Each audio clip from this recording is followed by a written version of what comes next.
Salam sepak bola, salam sehat, salam sejahtera, dan juga salam hormat saya kepada teman-teman netizen atau warganet yang merupakan viewers, subscribers, dan juga supporters dari channel YouTube Bola Bung Binder. Selamat bergabung kembali teman-teman, dan di konten terbaru hari ini, saya ingin memberikan analisa atau review dari dua pertandingan Super League.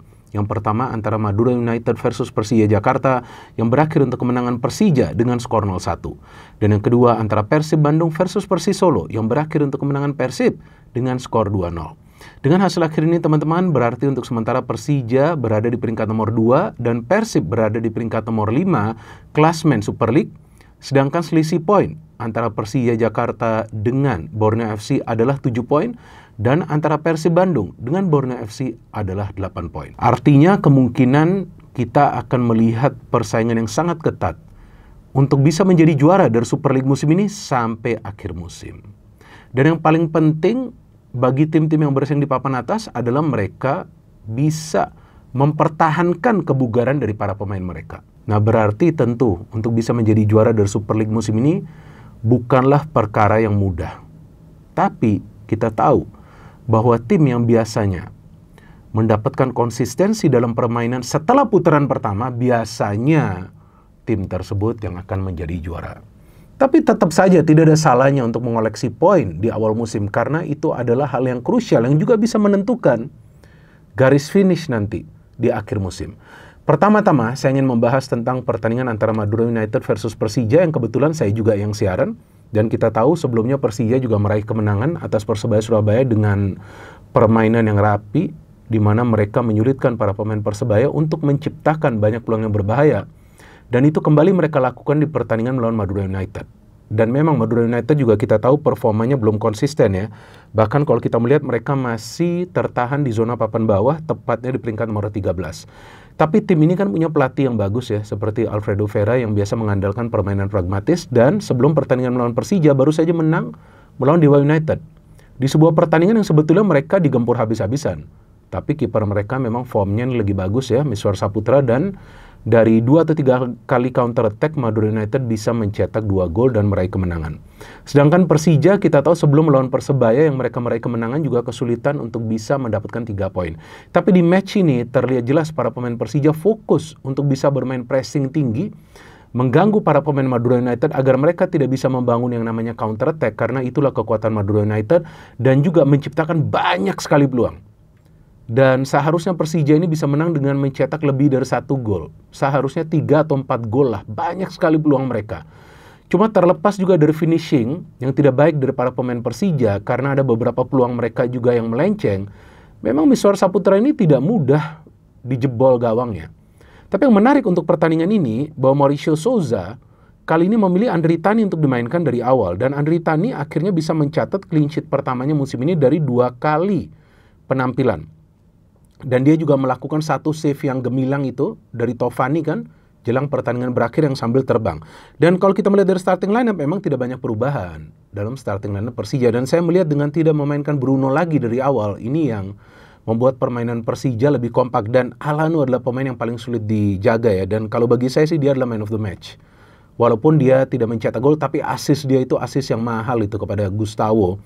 Ya, kepada Maxwell yang bisa mencetak gol kan dengan heading. Gustavo juga mendapatkan beberapa peluang, bahkan tuh yang dia dapat umpan dari Fransa seharusnya dia mencetak gol. Jadi ini umpan yang sangat mahal dari Alano yang bisa dia berikan kepada Maxwell yang mencetak gol yang indah dengan kepalanya dan Maxwell bisa melompat lebih dulu daripada Mendonca. Dan kekuatan Madura itu sebetulnya di mana? Kekuatannya itu berada di tengah dengan adanya Wehrman, ada Valeri, ada Paulo Sitanggang, ada Karim Palic, dan juga ada Ahmad Noviandani. Tapi para pemain Persija yang bermain di tengah seperti Fabio dan juga Souza, bahkan Fransa juga senantiasa memberikan counter pressing. Itu yang saya katakan juga di pertandingan lawan Persebaya itu Persija bisa menang karena mereka mengurung para pemain Persebaya yang kreatif agar mereka tidak bisa membangun serangan. Dan saya melihat Jordi Amat dan Rizky Ridho bermain sangat disiplin di lini pertahanan, bahkan Donitri kembali diberikan kesempatan untuk bermain dari awal, bagus sekali permainannya.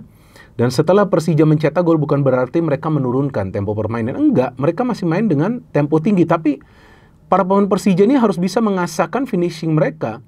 Kalau gak bisa mengasah finishing mereka, wah bisa berat nanti kalau ketemu tim yang kuat. Karena di match ini memang Madura United sulit melakukan counter attack karena pressing yang tinggi dari para pemain Persija. Tapi Beberapa kali itu mereka sebetulnya bisa membuka pertahanan Persija ketika mereka memberikan umpan-umpan terobosan kepada Balotelli. Bahkan Balotelli itu dua kali mendapatkan peluang untuk mencetak gol dengan mengandalkan yang pertama skill individu, yang kedua kemampuan dia untuk mendapatkan ruang di dalam kotak penalti Persija. Jadi kalau para pemain Persija kesulitan untuk mencetak gol di next match-nya dan mereka ternyata harus menghadapi counter, nah ini bisa menjadi sebuah resiko yang besar bagi mereka. Karena memang sekarang Persija sudah 2 kali menang di partai away mereka. Ini sebuah hal yang sangat positif. Kemudian mereka nanti akan bermain melawan PSBS Biak yang mereka main home match tapi bukan di JIS ya. Nah ini juga ya nanti kita tunggu bagaimana performa Persija, tapi lawannya kan PSBS Biak yang juga performanya lagi gak bagus. Jadi ini Persija ketika sudah mendapatkan momentum sama seperti awal musim, mereka nih akan banyak bisa mengoleksi poin. Nah kuncinya bagi Persija adalah kedisiplinan dari para pemain mereka di tengah. Jadi saya melihat Van Basten, kemudian Fabio, dan di fullback ya ada Donitri dan Rio Fahmi, mereka jarang melakukan pergerakan ke depan. Kecuali pada saat ada pemain dari Madura United itu out of position. Nah itu kuncinya bagi Persija dengan kedisiplinan dari para pemain mereka yang mengikuti game plan dari Mauricio Sousa yang kita tahu sebelumnya pernah melatih Madura United.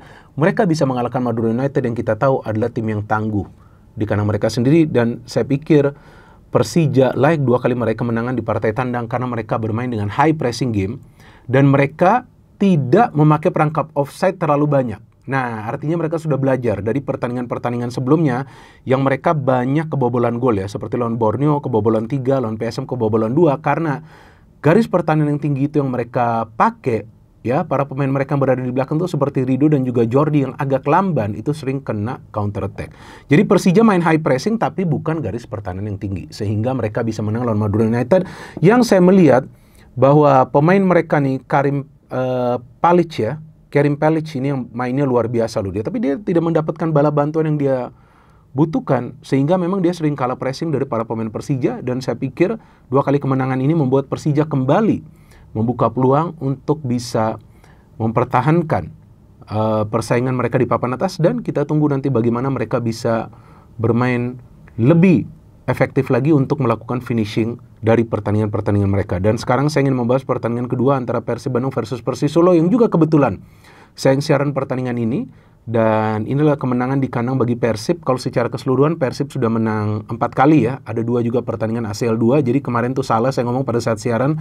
Saya bilang 3 kali di Liga, enggak. Karena sebelumnya tuh Persib kalah lawan Persita Tangerang ya.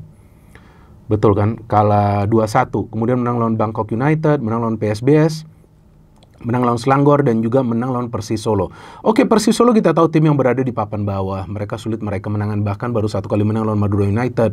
Dan itu juga adalah kemenangan yang mereka raih dengan bermain quick counter ya.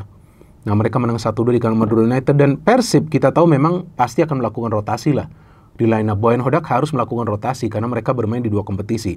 Tapi ini menarik yang dia turunkan ya. Dia turunkan William Barros seperti biasa. Ramon yang kali ini dipilih bukan Andrew Jung. Sadil Ramdhani, ada Guy Kochia, ada Maklok, ada Beckham Putra, ada Barba, Patricio, Reinders, Kakang, dan juga kita tahu Tija Pakualam yang bermain baik di pertandingan semalam.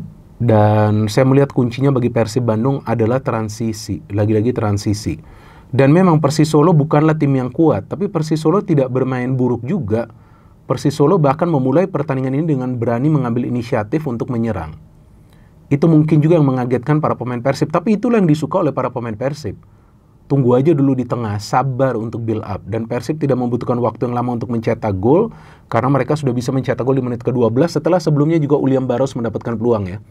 Tapi dengan mudah bisa ditangkap oleh Riyandi, dan ini adalah gol yang indah dari Luciano yang mencetak gol kedua ya secara beruntun ya. Di Liga sebelumnya dia mencetak gol lawan PSBS Biak. Tendangan volley ketika ada build up dari belakang, kemudian Ramon shooting bisa diblok oleh pemain dari Persis Solo, dan shooting volley dari Luciano bisa membobol gawang dari Yandi. Nah 1-0 dan Persib lagi main dengan nyaman karena mereka gempur terus Persis Solo, walaupun Persis Solo juga memberikan pressing kepada para pemain Persib, tapi bisa saja lah pemain Persib itu membangun sebuah proses serangan, baik dari Sadil, atau juga dari Beckham Putra, atau juga kita lihat dari William Barros, bahkan juga dari Maklok, walaupun Maklok bermain agak defensif. Sayangnya Luciano melakukan pelanggaran yang tidak perlu kepada Kodai Tanaka. Itu sesuatu yang tidak perlu, dan dia melakukan pelanggaran setelah bola itu didorong oleh Kodai Tanaka. Dan wasit sampai harus melihat monitor di pinggir lapangan setelah ada panggilan dari wasit yang berada di VAR. Jadi wasit di atas lapangan itu dikasih masukan oleh wasit yang berada di ruang VR untuk mengecek monitor di pinggir lapangan. Oke, straight red card, artinya wasit yang di atas lapangan menganggap itu adalah pelanggaran yang sangat membahayakan pemain tim lawan. Nah, ketika bermain dengan 10 pemain, apa keputusan dari Boyan Hodak? Jujur saya nggak tahu sebelumnya. Kita masih mengira-ngira, mungkin Beckham Putra ditarik keluar, mungkin juga Ramon ditarik keluar, William sih enggak, karena William itu bisa dipakai untuk counter. Ternyata Boyan Hodak menarik keluar Sadil Ramdhani. Oke, ini adalah keputusan sesuai dengan kebutuhan tim kalau menurut saya. Kenapa? Karena Sadil itu bukan berarti pemain yang jelek, enggak.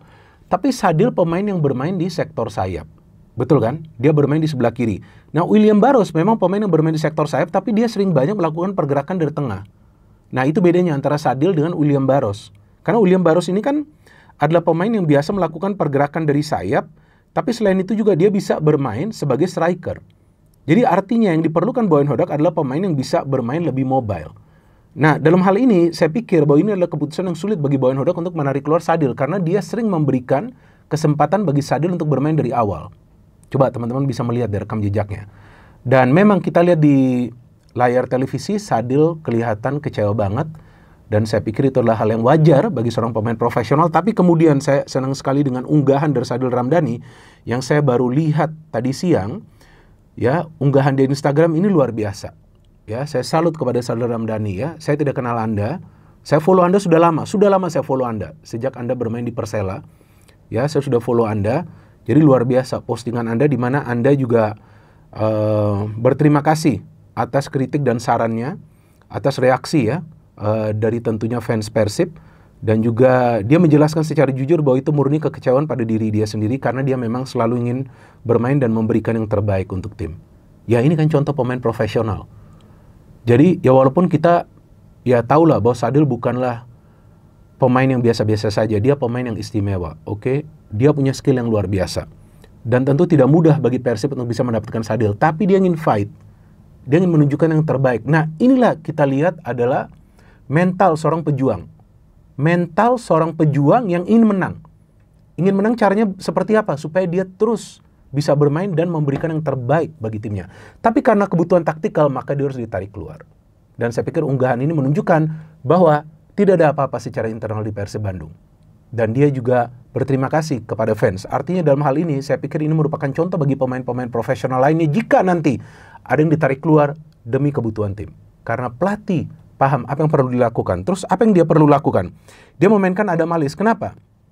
Seperti yang saya katakan, dia perlu pemain di tengah yang bisa bergerak mobile. Adam Alis itu pemain yang bergerak mobile dan biasa merancang sebuah proses serangan. Oke, babak kedua, William Barros bisa mencetak gol setelah lagi-lagi sebuah proses serangan balik.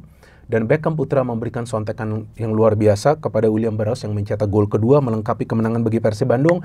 Kalau dari pertandingan ini kita tahu ada sebuah keputusan yang kontroversial dari wasit atau mungkin juga banyak dari teman-teman yang tidak setuju atau tidak paham kenapa golnya dari Ramon Tang itu dianulir. Nah, saya pada saat siaran, saya memang juga nggak melihat apa yang sebetulnya terjadi. Dari replay yang secara cepat kalau saya lihat kena tangan.